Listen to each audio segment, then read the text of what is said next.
Welcome back to the Crochet Crowd. As with my friends at yarnspirations.com. This is the Floret Stitch. And the Floret Stitch, it's a combination of two rows. One row is just straight double crochet, and the next one has the texture, so when you're looking at it from this perspective, you can really see it. The other side remains flat. So this is a one-sided pattern. Really nice texture work that is easy to maintain. And in order to do this pattern, it's in multiples of 2. So just chain in multiples of 2, and this is good to go. Let's begin.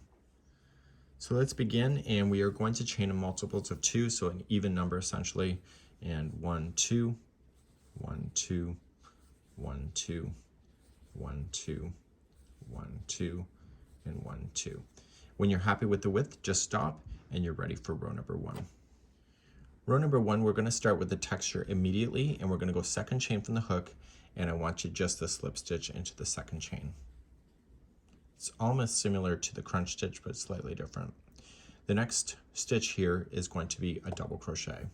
So the slip stitch combination with the double crochet is going to force that to bend over, and it bends over towards the back of the project that you're seeing here.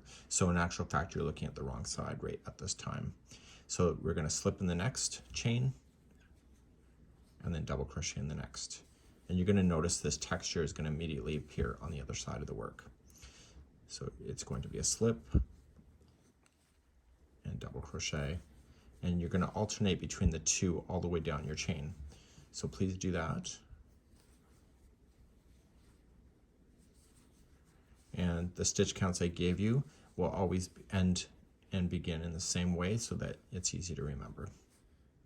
So the last one here is going to be a slip stitch into the last chain. So we started off with a slip stitch, we end with a slip stitch, just in keeping the counts. So you're going to turn your work, and we're going to begin row number 2. You can see the texture, it's already happened, and now in the next row is just a straight double crochet across. So let's begin by chaining 3. That is your first double crochet, and then you immediately jump to your first one right here, and you're going to double crochet in every stitch, which includes the slip stitching all the way across. And this helps stabilize the project and gives you a flat section so that these florets jump off of the project. Okay, and you're going to just double crochet in each. You'll get used to the way it looks. Sometimes because of the bending of it, it can make the stitch look backwards, so just kind of flip it towards you if you don't see it. I've been experienced enough that I can trust that it's there, so I don't really have to look too hard for that, but you may have to depending on your skill level. And if you're not there yet, you will get there eventually. So you're just going to double crochet yourself all the way across, and the slip stitch is going to be the very last stitch when you get there, right here. Okay, so that you can see that it made it nice and flat, and so you got a jumping off section and a flat. So when you turn your work around to do the next row, you're back to the floret stitch, and we start again by just chaining 1 and slip stitch into the first one, and then alternate between the double and the slip stitch. Sorry, I'm stumbling a bit. So then the first one was a double, this is a slip, and then it's a double and slip and double, slip, double, slip, and double.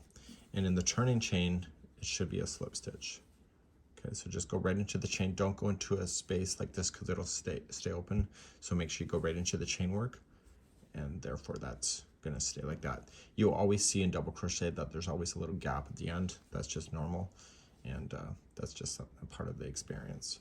So turning your work, you chain 3, and then you start double crocheting across the top again, and then you turn your work back, and then you do the florets again. And you keep doing that, so make sure that you end on the ending of a floret row, and therefore you'll have florets not only on this edge but on the opposite edge, and it's just consisting of 2 rows to be able to do this. This is the floret stitch, and it's a really great idea for adding that little bit of texture and maybe keeping yourself interested in the project a lot longer. And with the double crochets that are between the florets, the project won't take as long to grow out as other stitches in textures just like this. And that's it. So just turn your work, add more florets, and therefore that would be the ending of that. We hope you enjoy. And this is the Floret Stitch.